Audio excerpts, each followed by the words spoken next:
Senior fellow at the Manhattan Institute, Chris Rufo, joins me now.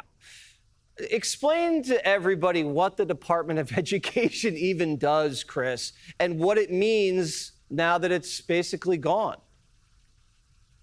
Well, in short, the Department of Education functions as a left-wing slush fund. It sends more than $100 billion a year to left-wing universities around the country. It subsidizes K-12 schools in all 50 states.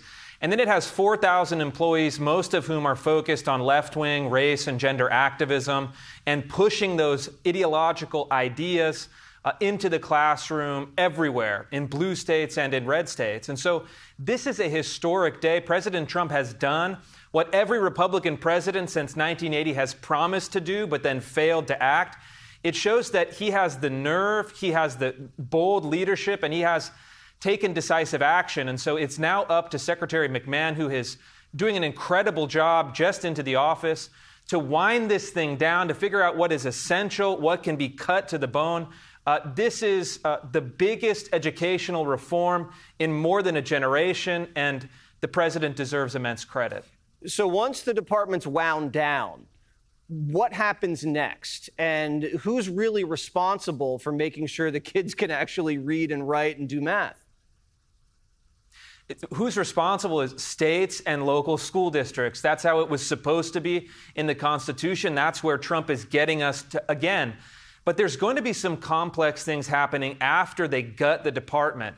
We have to figure out what to do with the portfolio of student loans. About $120 billion of new student loan money is pushed into the system each year.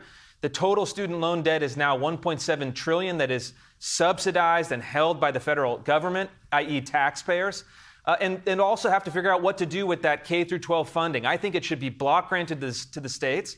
And I think that student loan portfolio regarding universities should eventually be privatized so that the universities have some incentive to resolve this crisis before it blows up and the taxpayers are called to take control. Were you at the White House today during the signing ceremony? I saw a bunch of kids there. They had their Sharpies and everything.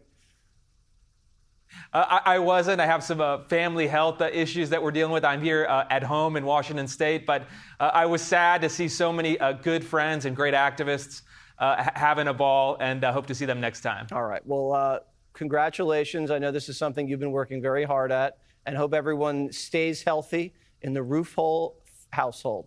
Click here to subscribe to the Fox News YouTube page to catch our hottest interviews and most compelling analysis. You won't get it anywhere else.